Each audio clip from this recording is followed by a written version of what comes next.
This next story has been suppressed by mainstream media. Let's go to Andreas for more.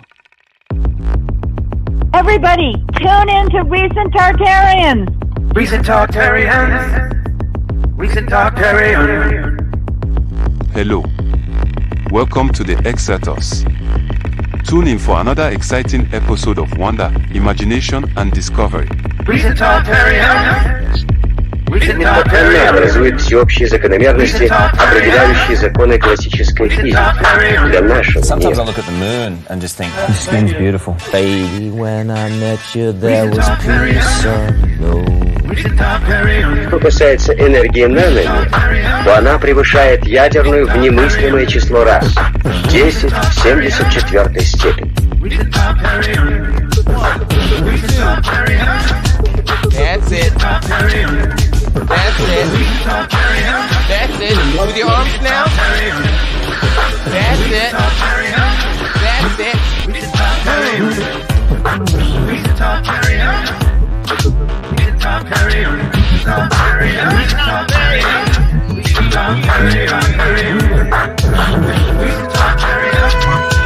Thank you for watching Xirtus. Keep listening. Remember, if you enjoyed the video, please follow and subscribe and share and support. It really helps. Coming up next, Xirtus. By the way, that's gone. If you didn't record that, that's gone forever. It's gone.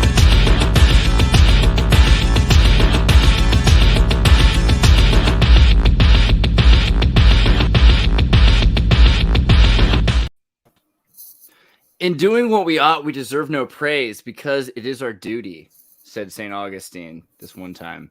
How you all doing? It's good to see you again. I'm Andreas. What's up? Howdy. With us is Bernie from the Crypto Alchemist, and Bernie, how's it going, buddy?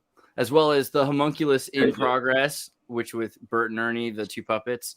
And Andrew Vega down in the corner. What's up, buddy? It's good to see you again. Howdy. I'm Good to glad see you you're too, back. man. Oh, he's just up. It's all flipping around. This is great. It's like magic squares. What's up, Stephanie? Good to see you over there. Hollywood squares. And then Kurt. Kurt, look at you. You're so beautiful. How are you? So I was like, like streaming, you know, it's a lot of work. I don't know. But then I was thinking, like, dang, the Lazarus hacker group, and then the Canada violence that's been going on. And Ann made it. I was like, I don't know if Ann's gonna make it. It's like, I don't know if I'm even going to stream right now. And then I was like, you know what? Everybody, if you want to make it, we should do it, because there was this crazy thing. Good to see you, Ann. How are you? Very crazy. Good. Just having trouble with the internet. Well, the internet's against us. You know, it's because they told you, remember that South Park? There's good internet out in California way. And then they just like lured us all here. Canada is seeing worse violence than ever before. It's like a wave of killings and attacks. I don't know if that's what's like for Canadians when they walk outside. I feel like you would notice something like that. But suspected hacker. Yeah, there has. Well, let's jump into that first. I just wanted to also say, the title is explaining that this will be part of the subject. Is there was this breaking story of this hacker, but you know, by the time was he a hacker, or was it just? We'll get into it. We'll trying to be cool, releasing top secret government. We'll get into it. Well, let's start with the great up north. All right. So, okay then. Hey, what about Canada? What do you mean in violence in Toronto? What's going on in Toronto with the violence? I'm curious. Well, I mean, I don't live in Toronto, so I can't say for certain all of the things that have been happening, but I know there's been an increase in unprovoked attacks. Like I heard Ryan Stone said that. Yeah, that there was stabbings in Toronto. Right downtown, I believe. Right. Yeah. So Calgary too, where I live. Yeah. I saw some dude got stabbed in front of a Starbucks in Vancouver too. Right, and Surrey and British Columbia, so it's on the West Coast also. Right, everywhere. Like my girlfriend Amber, she's so like depressed just riding the train home after work. It's so scary. Just drug addicts, homeless people. One dude was like a bat the other day, and it's like, what the WF is going on? Like, yeah, a bat on the train, just like batting his hand, like instigating ready to, like, it just messed up stuff.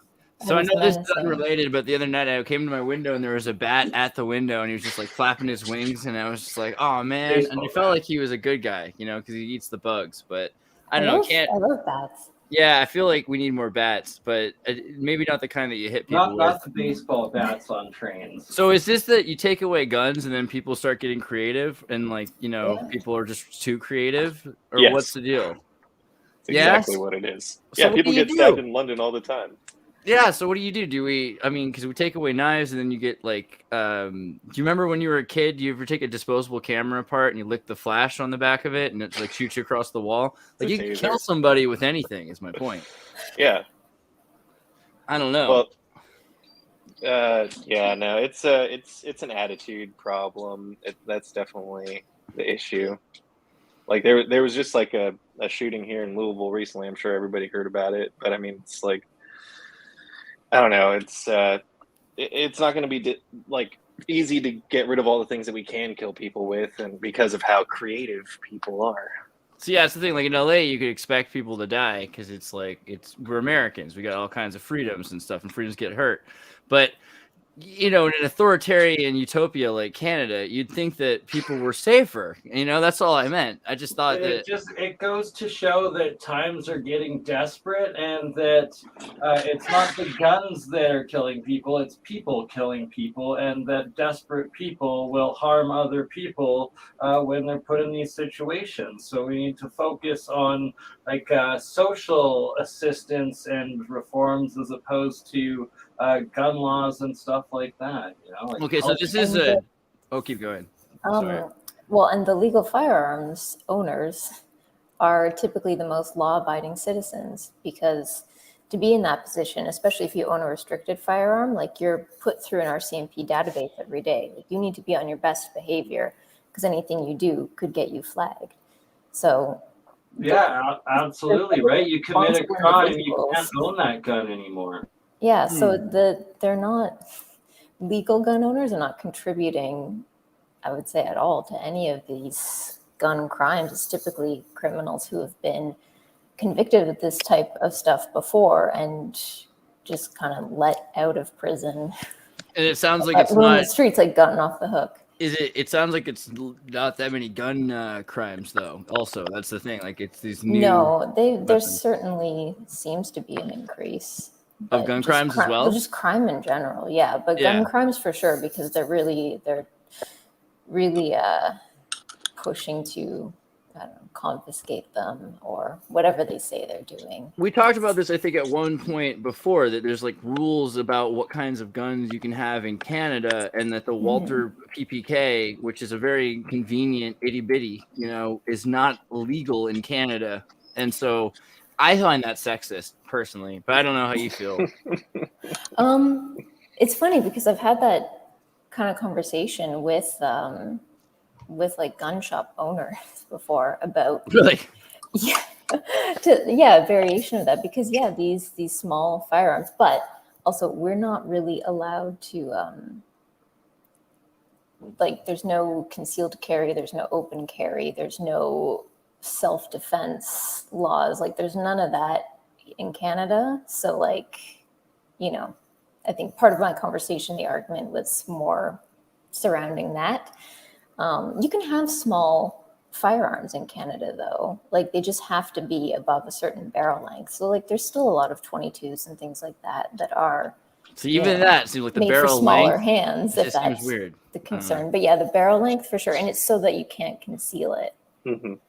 Because so why not, like, see, we live in America, we assume that everyone could have freedom, so they might execute their freedom, right? So everyone might have a gun, and if there is a gun, you have to assume it's loaded and it's ready to go. And isn't that a kind of weirdly safer society, or am I wrong?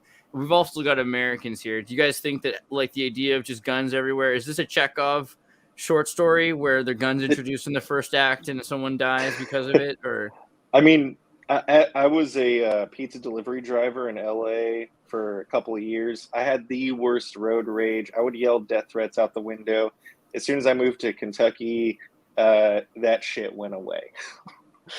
As far as like my road rage, especially after I got my permit and saw all the other people who were like, in the class, I'm like, oh my God, they're giving these people fucking concealed carry permits. Well, but then just assume, like, so then it's kind of like Japan, right? In the Edo period, where everyone could be a cowboy, or a shogun. So you have to be polite.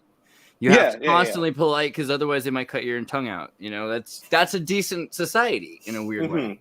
That's kind of the nuclear peace treaty, is that everyone could kill you if you're not really nice all the time. I mean, are we missing that? Is that does that sound too old school or what? I mean, because maybe if everyone had this, I think that I've always said that every girl should be socially prescribed a pink gun. Probably, I used to think a big one, because then you'd think, girls, all the girls, they all have those big pink guns. You have to be careful about them. And I think that would probably be a good stereotype to instill if a society was trying to do something socially, right? They're easier to handle. Would it have to be pink? Not necessarily. Well, I was young when I first thought this. I had a lot of thoughts as a child. But just the idea that you could create, you could socially engineer stereotypes, right? And so that would be a new stereotype that you could create about women very quickly. The pink gendered coloring too is also fairly recent, I believe. Oh, this is a good conversation. I'm glad that you people can lead the conversation. So actually, bhakti and yoga, this is something that blows my mind. I think about this all the time. What do you mean by you people? I'm a bit triggered. People who aren't. I'm kidding.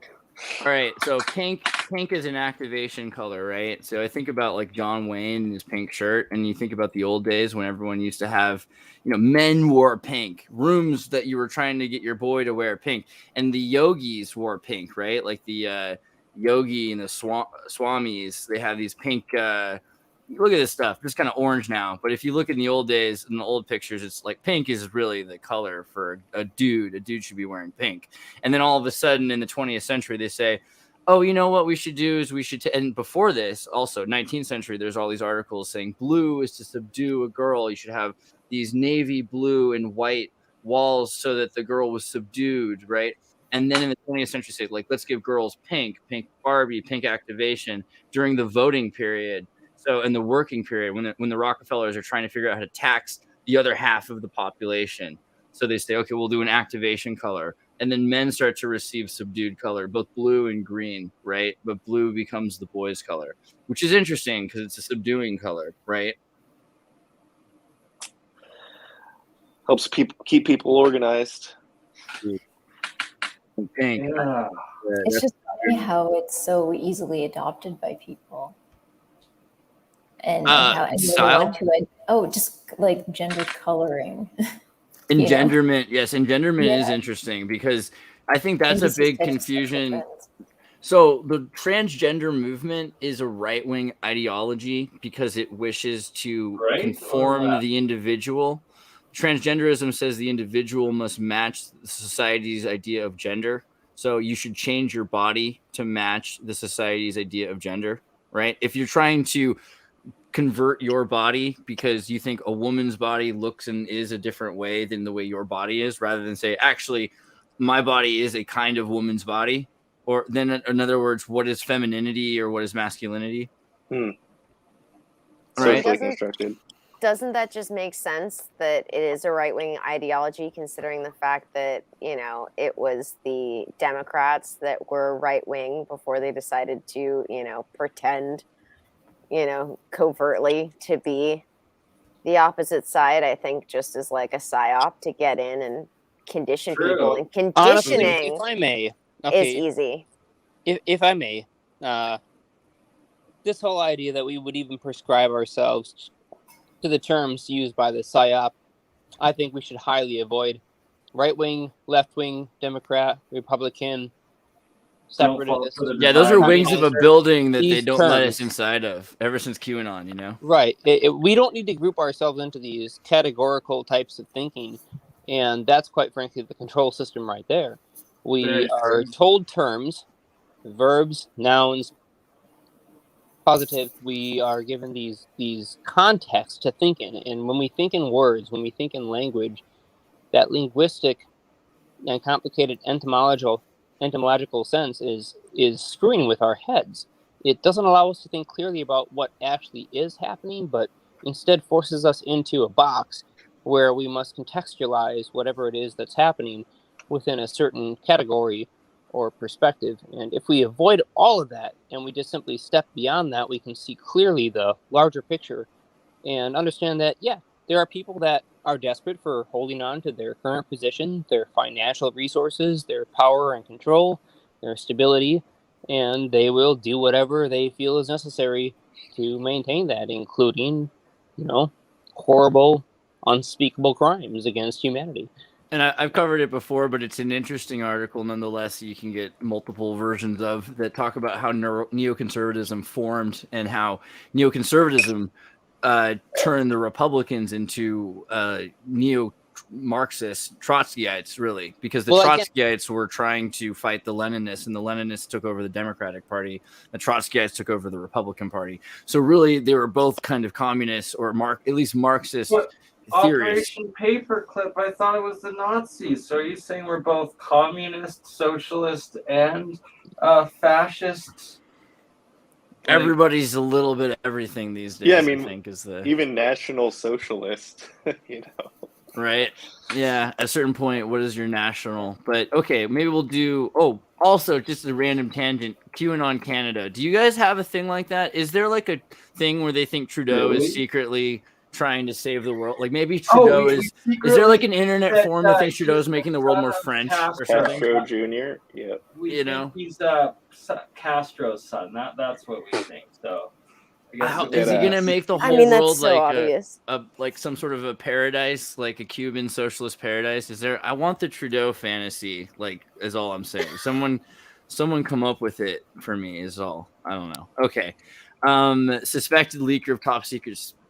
Is it blocked? They don't want me to see the photo. Why is it like that? So he's a National Guardsman that apparently was taking pictures of all of these top secret NATO and Pentagon papers and assessments just to be cool and posting them on his First off, he's adorable. Discord server. 21 years age.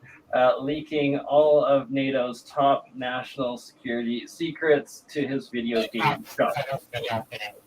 He kind of had. I hear Star Wars in the background there. Michael Aquino. Do you guys ever see that Michael Aquino haircut? Like whenever I see that look, where is it? Show me it. Come on. Yeah, there you go. You see the in the front there? Vulcan. You know what I mean? It's the Vulcan. Yeah, he's doing that. I'm just saying, it makes me wonder. It's very Anton LaVey too. Yeah. That he was the basis for Spock or whatever. Right, Anton. Let's do it. Anton LaVey, young. If I can find the eyebrows. Yeah. Right. I mean, there's definitely some Star Wars going on. Who's got the microphone? Is it Holy God, what is it? Where is it coming from? It's not me this time. I'm wearing earbuds. Not you, can't be you. Hello? Was it you? No, it isn't you. I don't know. It's okay again? Weird. All right.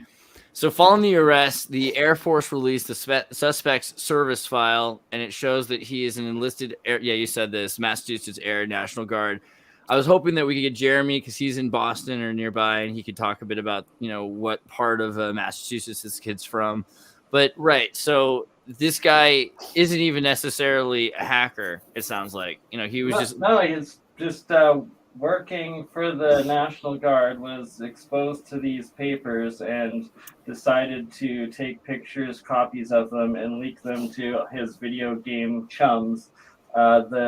Was it the New York Times or Washington Post interviewed a 16-year-old kid that was like friends with them and exposed to all of it and had been seeing these for months?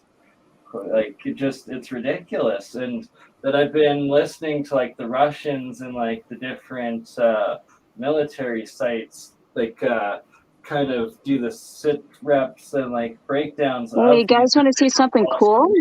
Not to butt in, but you guys want to see some cool glowing crystals? We'll get there we'll get there to a minute. Let's finish the Ukraine hacker the thing. Leaks, right? Yeah, and like leak story. They were saying it was embarrassing. Like there's spelling mistakes on these papers. Like it was an embarrassment, and that like it had to be a psyop. And then it's like now the Pentagon is stating that they're real. They're charging this guy for leaking them, and it's like one of the biggest national embarrassments for the U.S. empire and NATO since Snowden and WikiLeaks Assange. Man, I mean, so he's working for the military and he's releasing state secrets then. So, that, I mean, kind of, you shouldn't be doing that, right? Or what do you think?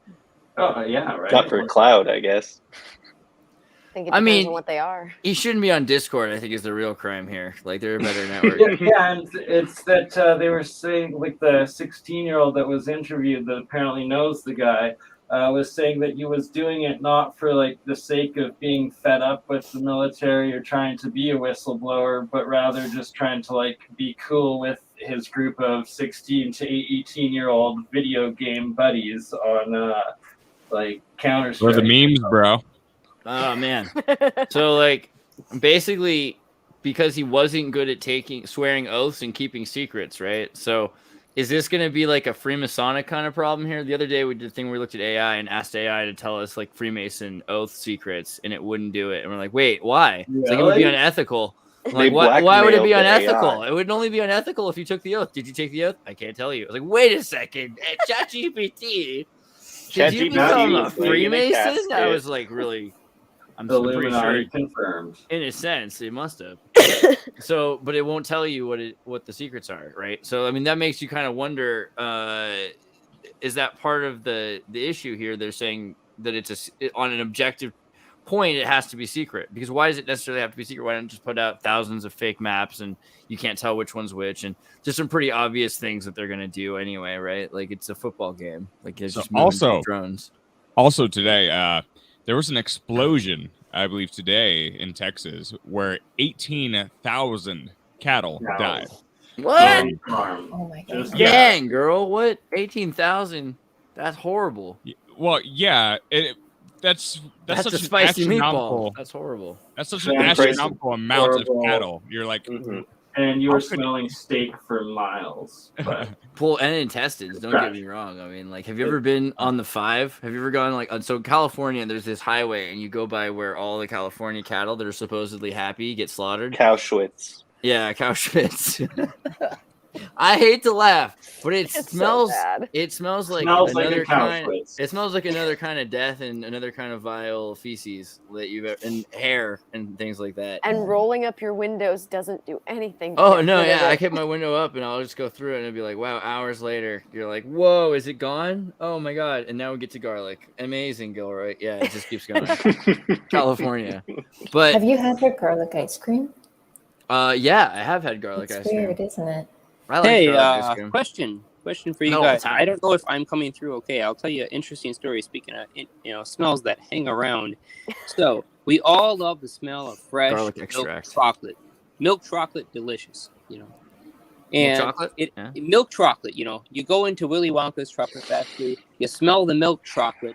It smells absolutely, luxurious. It's this delicious, sweet kind of smell. Let me tell you a little secret about working in a chocolate factory. And this is a funny story. You guys will absolutely love this.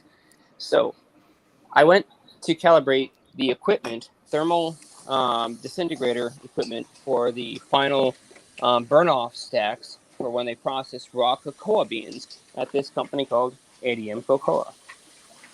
The company is just fantastic. They've got an extraordinary system of these machines that grind the cocoa beans up from raw straight source into the roasting stage, into a fine powder, and then extract all of the basic materials they need to make ultrafine chocolate. But here's the funny part.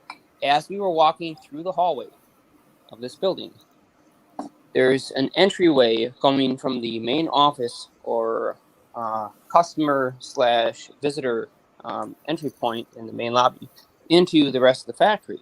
And the hallway is about a 4.5 foot wide hallway lit with bright, cool white fluorescent lights. And the inside of the factory is entirely lit with high pressure sodium bulbs, which have a characteristic yellow single spectral wavelength. Now, in this area, we have a large Latino community, which is primarily composing the workforce at that factory. Now, I don't know for what reason, but it happened to be that the people who were working there were somewhat shorter than the average citizen. So I kid you not, in orange light with overalls, literal overalls, just like you'd see in the movie, the shorter people under orange light were packaging chocolate on the conveyor line, viewable to the customer or visitor. And orange I hue. was cracking up. I mean, I was laughing so hard inside. I was trying not to crack up on the outside, but I'm like, this is obviously some kind of facility, much like many others it must be, that they visited to make this movie. And designed to give them just a certain amount of light at that level. That's horrible. They just wanted you it's to gotta be think it tough, was but chocolate. man, if you could have seen the conveyor line, I mean, it literally looked like Oompa Loompas. I'm not kidding. You're a horrible person, Jeremiah. No, I'm just kidding. Oh, I am. No, I'll be the first to admit that I am a horrible person. I'm pointing out statistical phenomena, which really are not at all personal. I met these workers. They're brilliant people. They're extremely hardworking, and they put shame to the average lazy citizen of my native country, which is kind of sad, really, because we should be proud of the fact that we have this heritage and this place that we live. I'm worried for the Oompa Loompas. I'm concerned about the Willy Wonkas, the masterminds. You know what I mean? Like, you got these guys here that are doing this stuff. Like, and it seems like you got a lot of these young guys that are they get access to a computer, and then all of a sudden they have it's better than a gun, right? You're talking about ways that they can get into the system. I mean, should we be scared of like kids that read books and can access the internet? I mean, isn't that shouldn't we like make that illegal? Isn't that the we thing? should be afraid of children that don't read books. That's what I was gonna say. Yeah, kids don't read books. They just go on their little like tear, and then you can like close them down. This guy, he figured out his way into Elon Musk's bank account and to his Bitcoin, right? And then, who did he attack? He attacked Bill Gates, Barack Obama, Elon Musk. I mean, how much Bitcoin do you think Bill Gates has? I don't know. Like that poor guy. Like, what if it was all taken and he couldn't go to the mall, right? I don't know. Yeah, I'm sorry, but me and sympathy for Bill Gates, they do not belong in the same context. Right. So I don't know. I mean, but you get my point. There's a lot of the real issue here is that the system itself is falling apart, and that there's going to be more and more holes that are popping up, and it's going to be kids that are going to be figuring out, like, hey, that's how this works. I see this every day. It's going to be a kid born in the Matrix, like Neo, who's going to figure it out every single time, and then they're going to constantly come after them. And it doesn't sound like this guy was trying to destroy the Pentagon. It doesn't sound like this guy was like super upset at Russia or Ukraine. It sounds like he was just trying to talk to his video game friends, and all he wanted was some transparency. And I don't know, is it so evil, or what are we supposed to say? He didn't steal from anybody, and how many people are going to be in jeopardy because it's all drones at this point, right? Like, they're just sending drones, and what is it? What's going on? What do you think? At this point, honestly, it doesn't matter.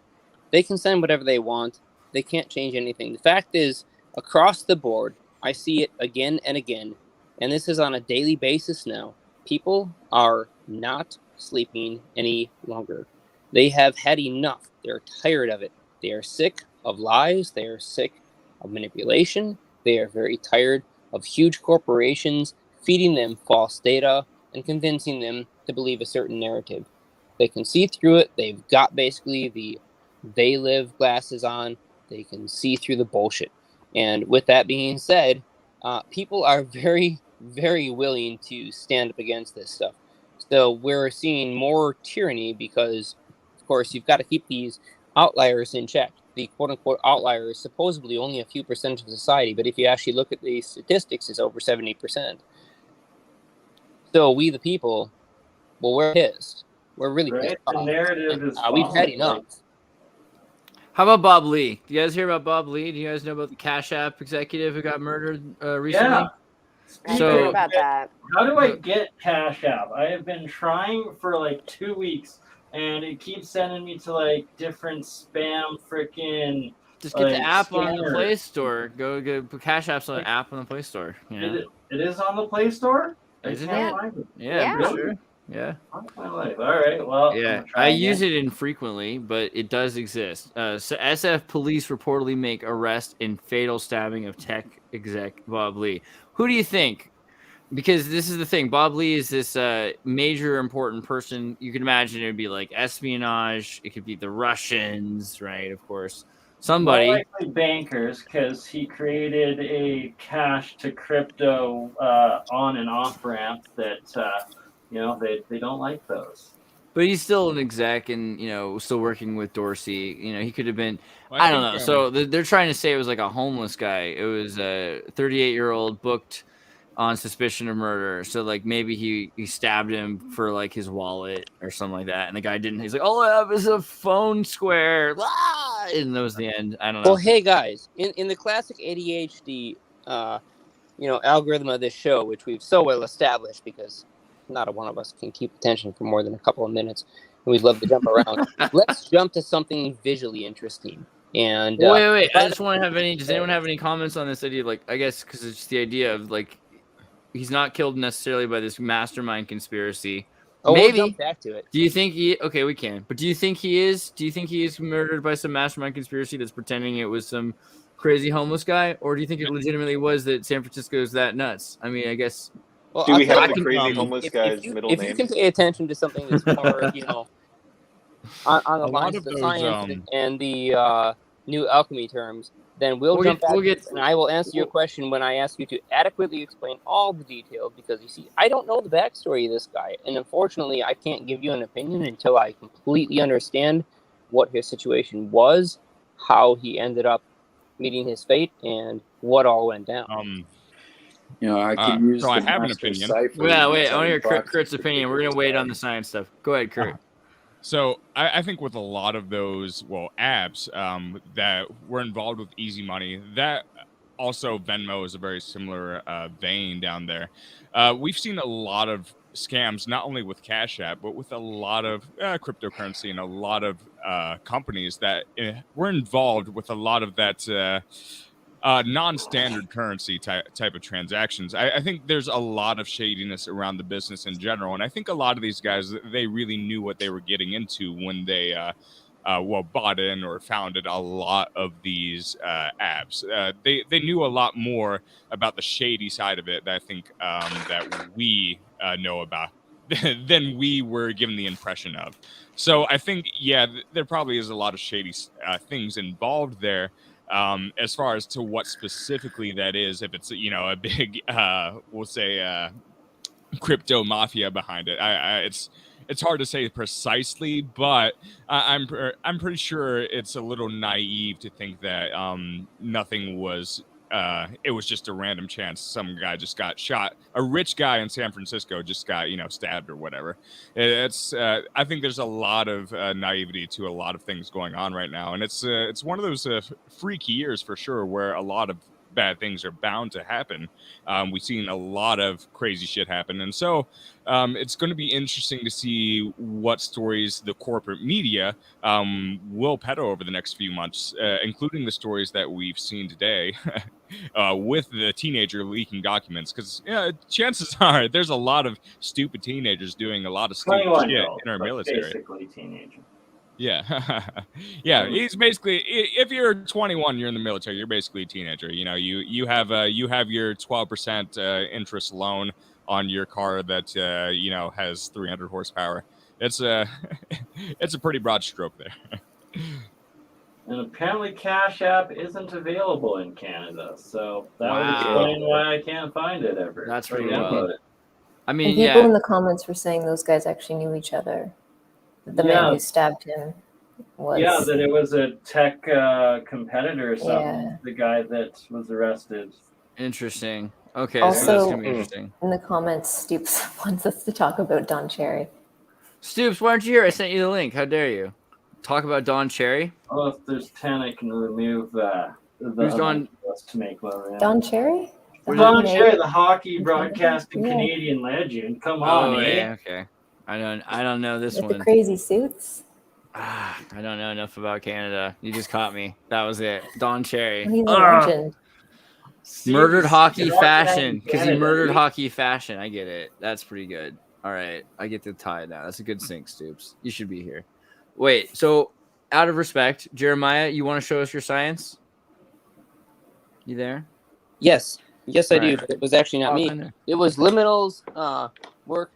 A lot of work on these things, and she's actually Oh, on yeah? her way back within 20 seconds here, and so she With the jewels and the crystals? She was talking about crystals, right? Yep, that's her and I are working together quite completely on this, and so we have been doing some fantastic development work and had really just, quite frankly, remarkable results. As in, we can't find anyone else online who's been able to reproduce these types of quality and clarity in various crystal formations. So what are you exactly trying to do with the crystals? You're making new crystal batteries, or you're growing crystals for a particular purpose?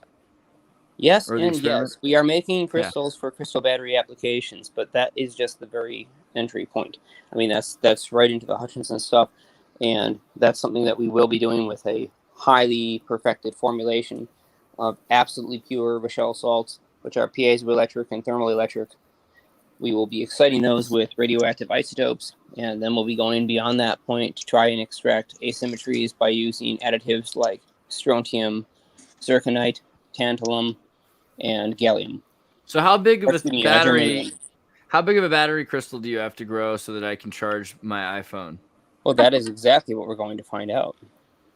That's a good question. And so then, how long could that crystal continually charge the battery for your iPhone? Forever. Well, because of the way that I'm doing it, I'm specifically designing these crystals from the chemical formulation to have no galvanic reaction with the electrodes, which means all conversion that happens to occur is from either thermal electric conversion or kinetic conversion from sound waves or from other electrical stimuli. And there's ultimately a fourth factor that we can enter into, which is a hyperspace conversion, where we're directly converting vacuum particles or quantum fluctuations into electrical power via the Casimir type forces.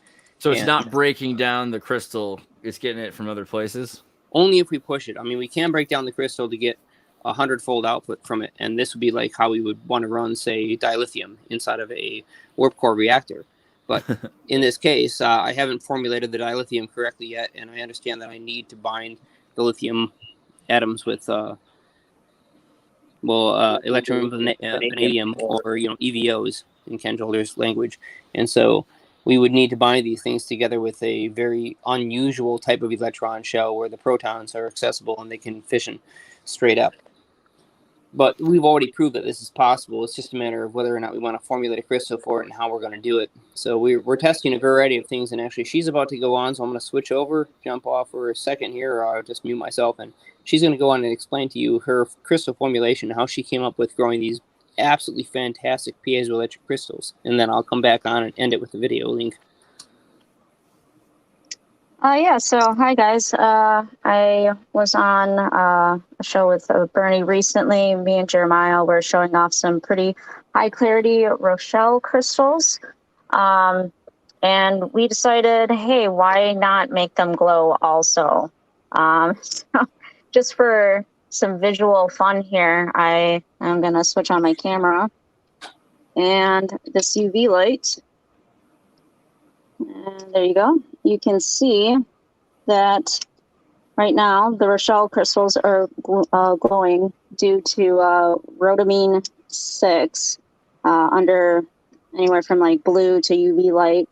It will create this pretty nice neon glow here. And I'm just gonna set this up a little bit. Bring my lights over to show a crystal that was harvested. Hopefully you can see this. Let me pull it back. Yeah. I don't know if you can see that in the striations of the crystal, it has trapped in some of the rhodamine 6. So it fluoresces when you expose maybe it. turn your camera sideways if you don't mind, or your phone sideways. Yeah, 1 second.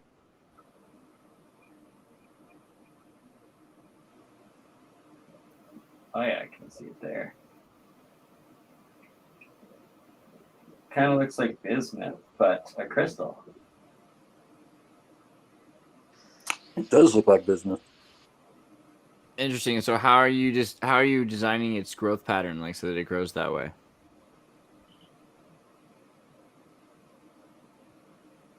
You're muted, by the way.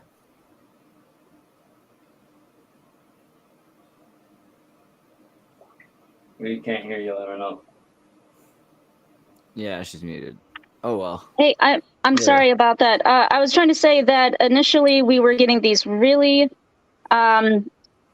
ununiform crystal formations. So in order to make them a lot more uniform, like that crystal you can see in the bowl there, it's based on the height of the solution. So you put in a little seed crystal and you cover it up. We're using sheets of glass right now. And over the course of anywhere from 2 to 7 days, the seed crystal will grow very nicely in a very flat and relatively thick lattice, few millimeters thick. So they've been turning out pretty nice. So is that the same one that was started from the seed crystal you put in the stream the other night with us? Yeah, so this really big one you can see right here. Unfortunately, I'm just working with the UV light over here right now.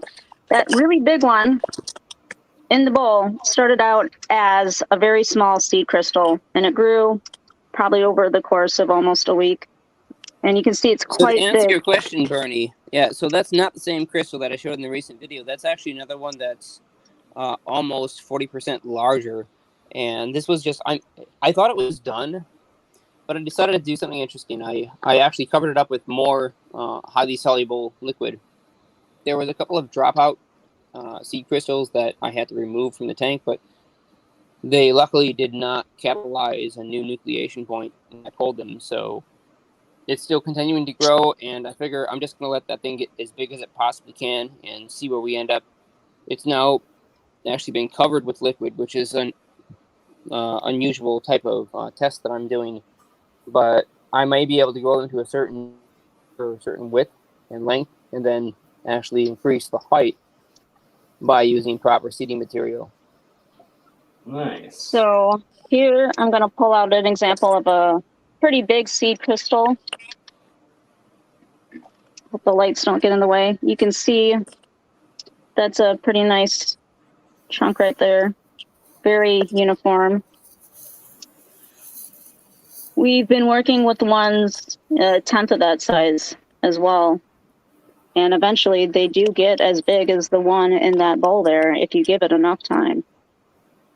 That's pretty sweet. So you can end up growing crystals. You think that you'll be able to make a crystal powerful enough to run like a washing machine or something like that eventually? That's eventually LED lights. I mean, let's just start with basic lights. You know, right? Yeah, we're just trying to power lights right now. We've gotten arcs and sparks inside of crystals. You have to be careful how hard you drive them. It can cause critical fractures.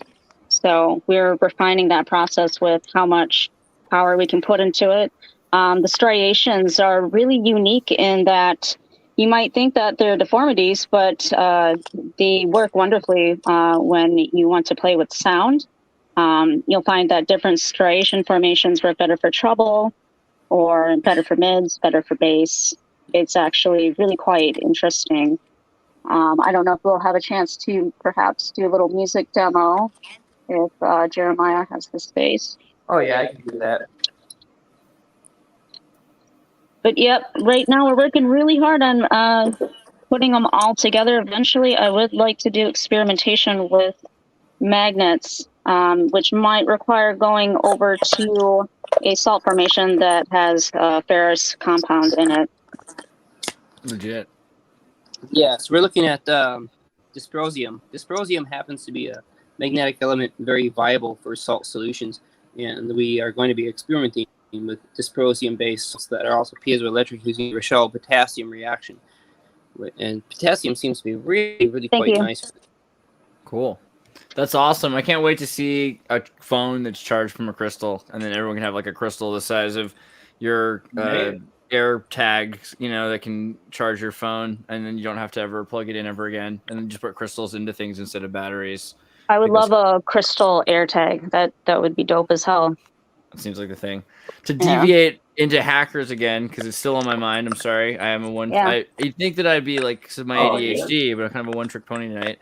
Teen hacker in Spain. This happened like a few days ago, like last week, and so this one follows in suit of the last ones, except he was just they claimed that he stole confidential data of more than 500,000 taxpayers from the National Revenue Service, and so part of the deal with that is how many of those people are paying taxes inappropriately, because it's like most countries, you've got a corrupt elite that have figured out a way to dodge taxes. And so this would be a way that you could put publicly and transparently, hey, this is the actual tax records of these billionaires, right? And then a lot of them are royalty on top of that. So he's got certain people that he has to worry about upsetting. The Eye of Horus to facilitate the selling of the stolen data. In an online interview, he claimed to have access to the personal data of more than 90% of the Spanish population. The leaked data reportedly included account phone numbers, bank balances, other private and confidential information of Spanish citizens. Authorities believe that Huertas would have stolen the data to create an online database and sold to third parties for profit. So, I mean, of course, he's doing it to maybe they're saying this for profit, but we don't know that yet.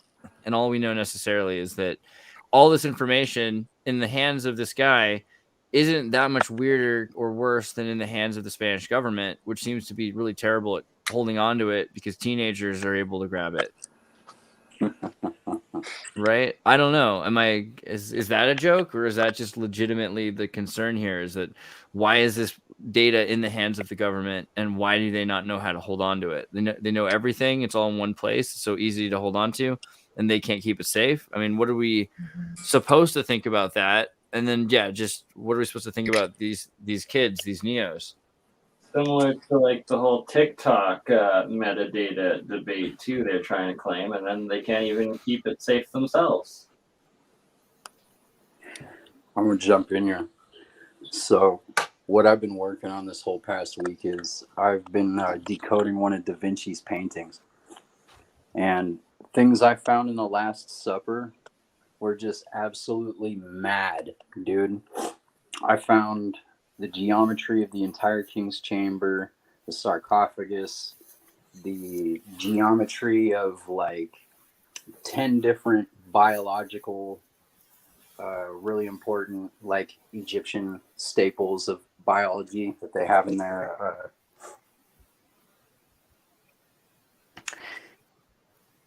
There's Ben, and Ben, was that you in the video you uploaded on your channel with decoding it the other day?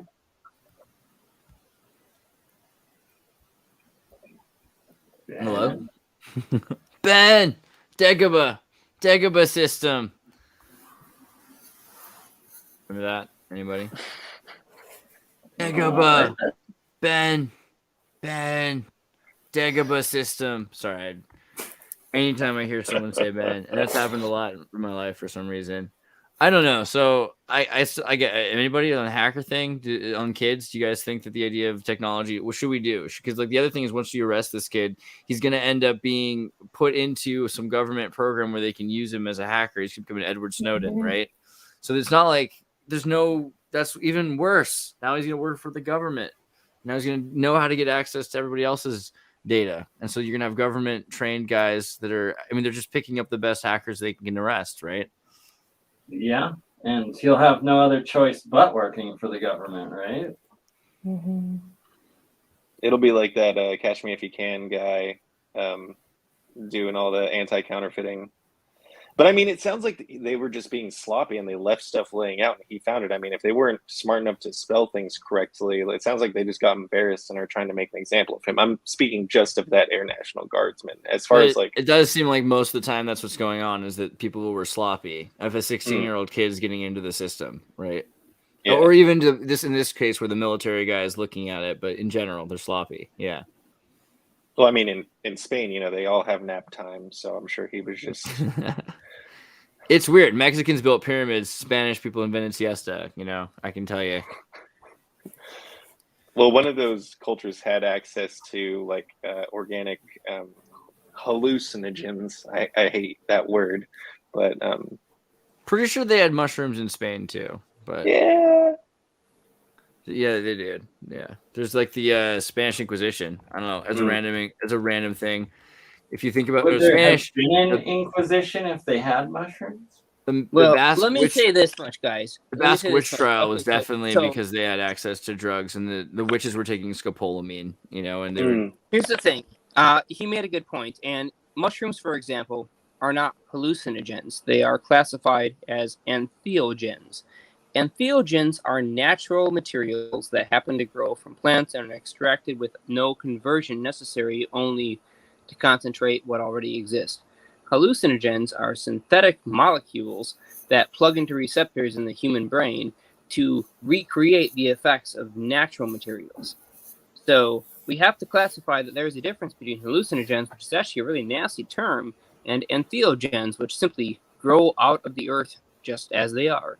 For example, your brain, when you guys hear me now? for every one of you, when you sleep at night, generate dimethyltryptamine in your brain through the pineal gland. This is a natural part of the sleeping process. It is part of the dreaming process. It's what allows one to experience a visceral, three-dimensional, and almost realistic sense of a simulated reality in the dream state. And the purpose of this dream state, as we found in mice who were made to run through a maze several times and find the solution, when they found the solution, they would dream then of that solution and take the same, based on timing, turns, right, left, forward, you know, whatever, going through that maze, trying to figure their way through it, and they would take the exact same turns in their maze. They had memorized it. They were running it through the dream state. But also, not all the drugs they took were mushrooms. So, like, for instance, I was talking about scopolamine. So, scopolamine is really popular in the bellflower, belladonna, all the witch trials. You know, a lot of that had to do not with entheogens or psychedelics or even acute schizophrenics.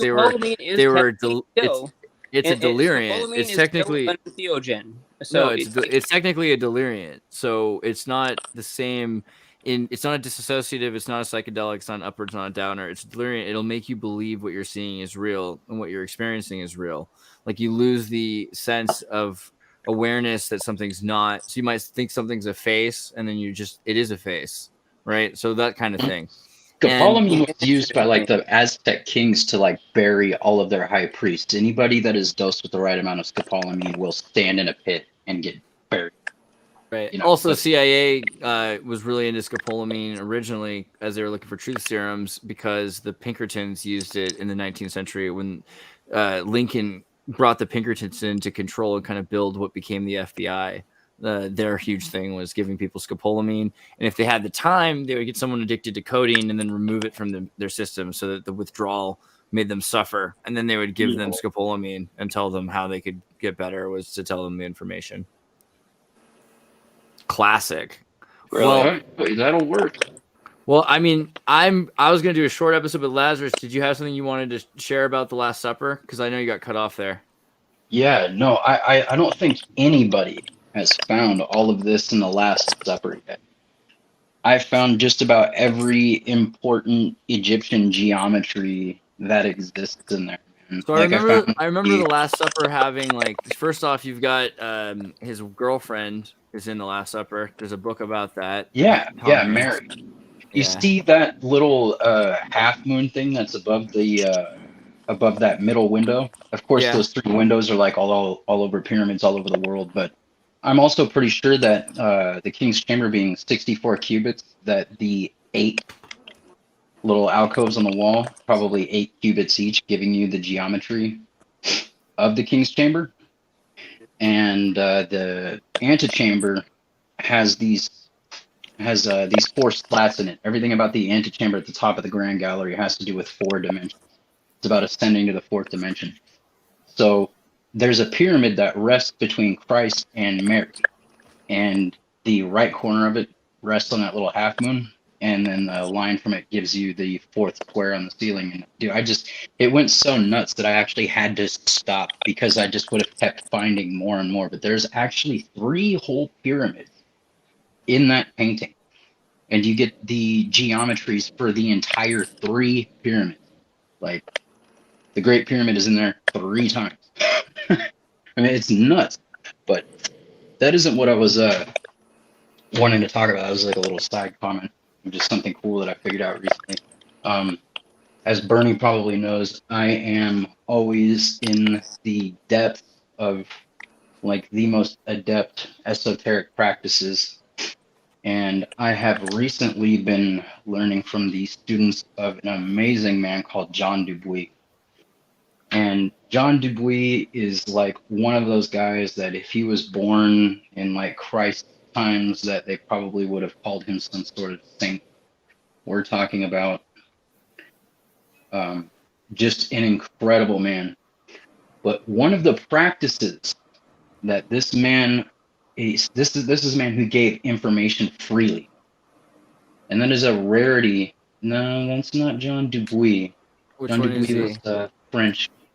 Try Look a up U instead of an O. Dubuis. There we go. Yeah, John Dubuis, an incredible man. Yeah, this is a really rare person in occult circles because he gave information completely freely, and we're talking about this guy is just, and he's a saint. One of the things that he's teaching that I'm about to do because the months are coming up. He teaches the real system of Kabbalah. He does not teach you that broken, non-crystalline tree of Kabbalah. He gives you the real crystal lattice tree of the Kabbalah, as in Egyptian religion when they talk about beyond the sixth dimension, you make a quantum leap. So this is when when things turn into crystalline. That's the real tree of Kabbalah. Right? And he teaches a practice that will allow you to remember the entirety of your existence. And I have met several of his students who also work with Frater Albertus. We're talking about two of the most premier alchemists of our entire age, for the past 100 years. These were the guys who were initiating anybody who was anybody. And his students have done this. And although there is a high rate of suicide for people who actually remember the entirety of their existence, how many times they've ascended and descended through all of the dimensions. But it's out there, and the months are coming up when the energies in the solar system will allow you to open this gateway to actually remember every place that your energy has been. And his book is called something of eternity, encountering eternity, something like that. You guys should check it out. It is Experience it's of about eternity. one of the most it's about one of the most serious adept practices that I've ever come across. This guy just he gave away the golden goose, man. He really did. That's awesome. Well, I know I told you guys I was like, we're going to do a show for like an hour, and we're at an hour. And I'm glad you guys came because I know it's super late, but we'll do it again soon. I appreciate it. Let me put up some of the links really quickly also. And thanks for, throwing some thoughts out there. Stephanie Scott, make sure you go to Stephanie Scott's Linktree and buy some Stephanie Scott art, which is pretty legit. Thanks.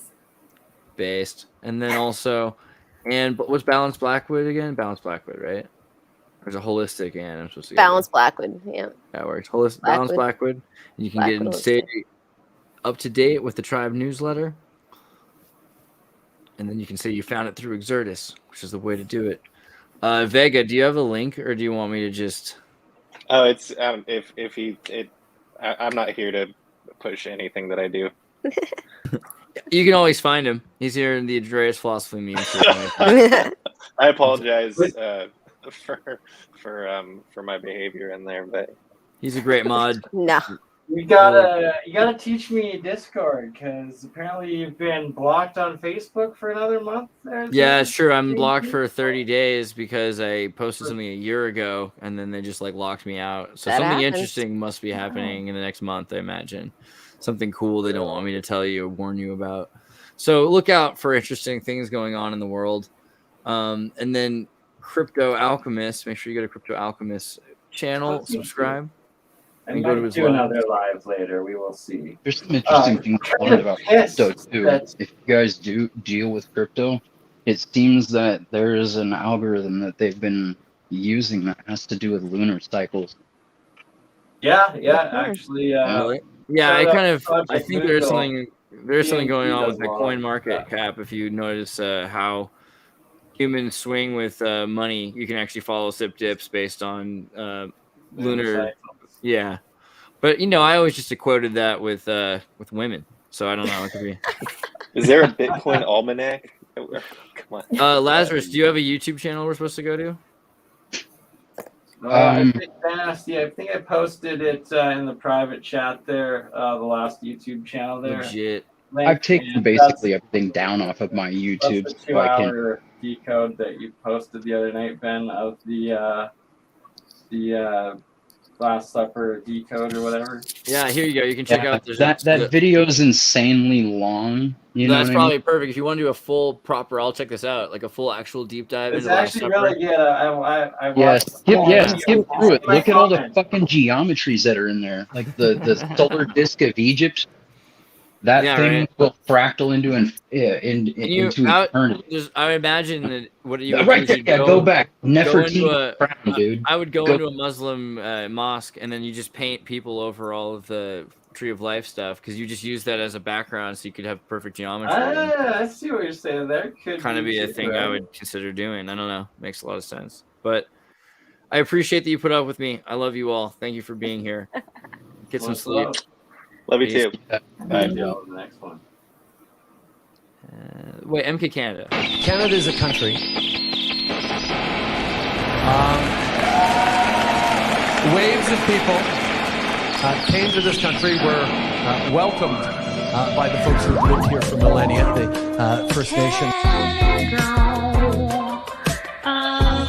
And built this society with waves of people fleeing religious persecution, fleeing tyranny, fleeing to try and build a better life for themselves here than they had back home.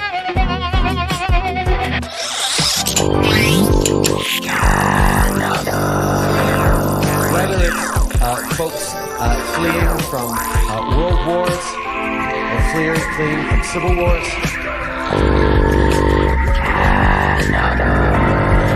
these people always want the same thing: to be able to live in peace,